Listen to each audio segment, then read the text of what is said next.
Dum dum dum dum dum dum dum dum dum dum dum dum dum dum down down down dim dim dim dim dim dim down down wow. Assalamualaikum warahmatullahi wabarakatuh. Salam sejahtera teman-teman semua. Ketemu lagi kita dengan tutorial PM Toh Mbriung.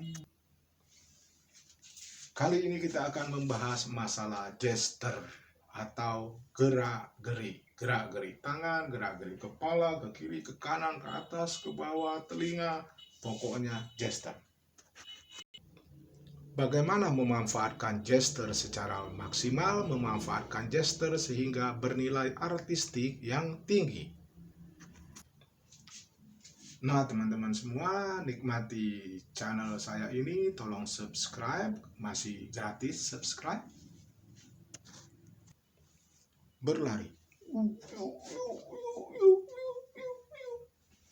Berlari. Atau berlari ketakutan.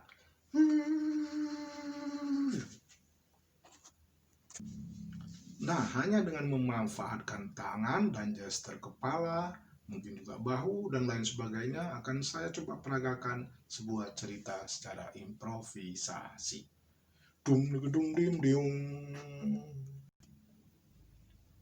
Pada suatu hari, seorang anak hendak pergi sekolah di pagi hari. Jalanlah dia di tepi hutan.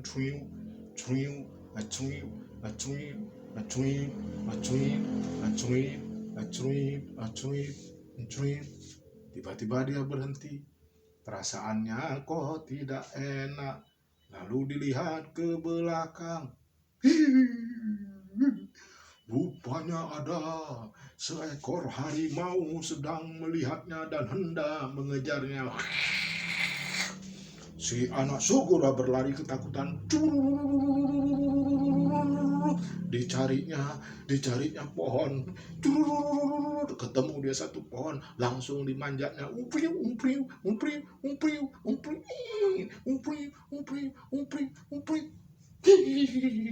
Rupanya harimau pun mengejarnya. Si anak pun segera naik ke atas hingga sampailah dia di pucuk pohon.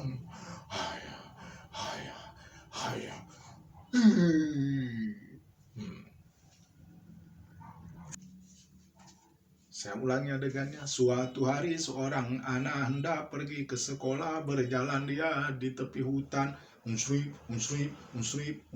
Satu. Suatu hari seorang anak hendak pergi ke sekolah. Berjalanlah dia di tepi hutan. 2. Suatu hari seorang anak berjalan di tepi hutan hendak ke sekolah. Ada 3 cara untuk memainkan gesture melalui tangan. Tukang sate pun berisik pakai klakson. Nah, cara yang pertama kita ucapkan dulu. Pada suatu hari seorang anak snu. Cara yang kedua berbarengan. Pada suatu hari. Cara yang ketiga baru pengucapan. Ketiga hal ini mempunyai implikasi yang berbeda. Tiga-tiganya punya kualitas yang sama. Yang pertama adalah mengucapkannya dulu, baru kemudian gesture. Nah, hal ini akan memberikan fokus pada gesture sehingga akan memperkaya imajinasi penonton, dan penonton setelah mendapatkan informasi melalui kalimat kemudian dapat menikmatinya gesture tersebut. Sementara yang kedua adalah penonton menikmati pendengaran, namun gesture hampir-hampir lewat dari perhatian mereka, karena juga itu dilakukan berbarengan. Sedangkan yang ketiga, maka penonton akan mencoba menerka apa ini. Baru kemudian mendapat jawabannya ketika si storyteller mengucapkan kalimatnya. Dari ketiga itu kalau ditanya saya memilih yang mana, saya kira tergantung pada situasi. Namun saya lebih suka memilih yang kedua, pengucapan dulu, baru kemudian gesture. Nah, Gesture juga ternyata ketika kita mengimajinasikan tangan sebagai karakter atau sebagai tokoh untuk memvisualkan sebuah peristiwa, ternyata juga dibutuhkan mulut atau bunyi-bunyian yang kita keluarkan dari mulut sehingga menambah kekuatan imajinasi dari gesture yang kita mainkan. Kita lihat tadi begitu si anak naik ke atas pohon, ucil, ucil, ucil, ucil, ucil. Kemudian saya kasih gesture. Pertama dia lihat ke atas pohon, lalu dia naik sampai di atas pohon, kemudian dikasih lagi gesture dia melihat ke bawah. Nah, secara sadar kita memberikan environmental, memberikan peta, memberikan situasi geografis di mana peristiwa itu terjadi. Begitu sederhana. Ini pohon, sebuah tangan menjadi pohon, si karakter melihat ke atas, memberikan indikasi pohon yang tinggi, sampai dia di atas, kemudian dia lihat ke bawah, memberikan indikasi dia sudah di atas, dan di bawah ada harimau. Teman-teman kalau terdengar suara di luar, mohon maaf, memang saya belum bisa membuat studio saya kedap suara. Kita lanjutkan. Rupanya harimau pun mengejarnya.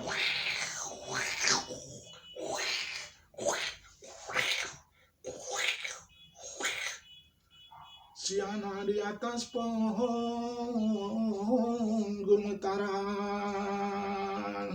Dia harus segera mencari pertolongan. Lalu dilihatnya di atas langit. Ada seekor elang sedang terbang mencari makan di pagi hari. Kita ulang dengan keadaan gemetaran. Aku harus segera mencari bantuan, kata si anak di atas pohon. Tiba-tiba dilihat di langit, ada seekor elang. Aku minta bantuan sama elang. Elang!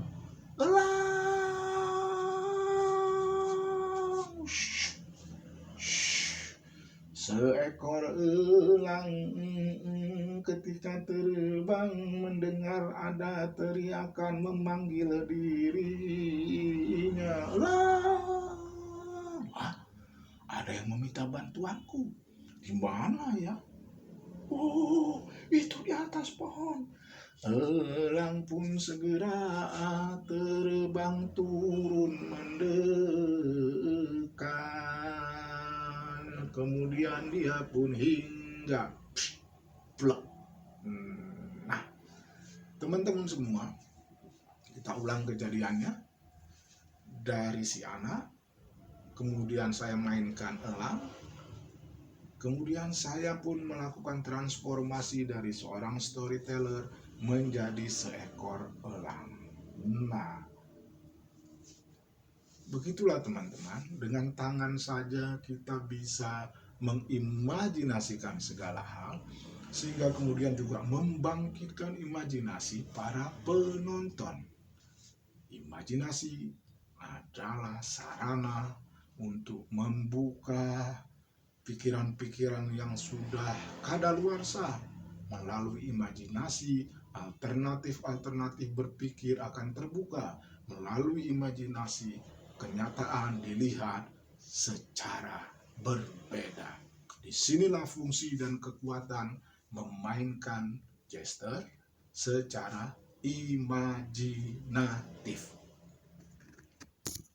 Dum dum dum dum dum dum dum dum dum dum dum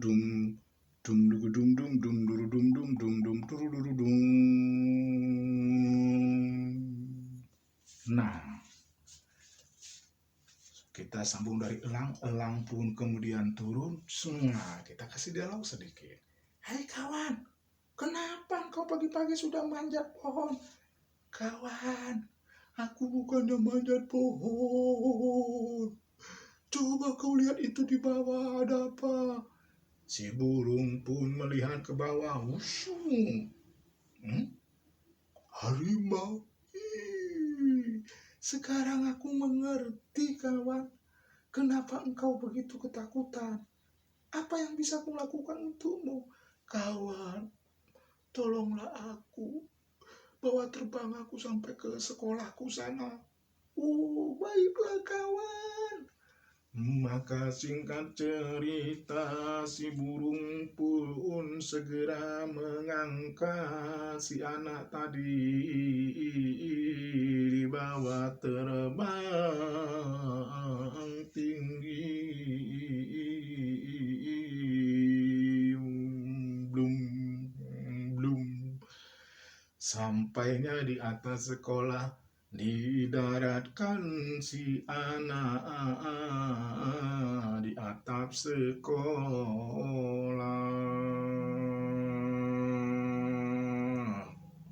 Itu karangan saya aja, teman-teman. Kita lihat bagaimana fungsi gesture tadi, kita pada kepala tadi. Kita lihat pada, saya buat adegannya sekarang. Maka si burung elang terbang membawa si anak, dicari-carinya di mana sekolahnya. Tentu pandangan kita ke bawah, bukan lurus atau malahan ke atas, karena memberikan indikasi si elang yang sedang terbang tinggi, yang dicari adalah sesuatu yang di bawah.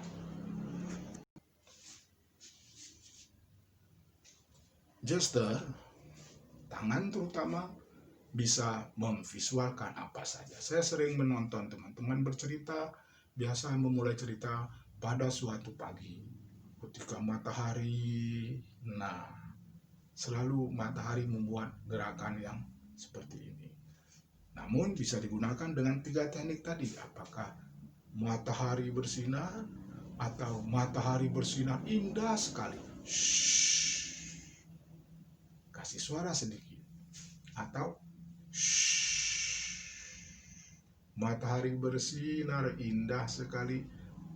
Gesture dulu baru omongan. Penonton kemudian menangkap informasinya, baru tersenyum, karena kemudian dia melakukan interpretasi. Tadi dia belum memahami apa arti gesturnya. Setelah diberikan informasi, baru dia tahu makna gesture tadi. Sehingga ada 2 informasi yang diberikan oleh seorang storyteller kalau dia memainkan tangannya atau memainkan gesturnya secara imajinatif.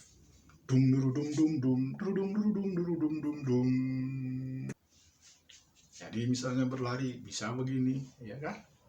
Nggak perlu tuh berlari kencang, menghabiskan energi, mengeluarkan energi, sehingga kemudian nanti bisa suara kita serak. Bisa dengan berlari.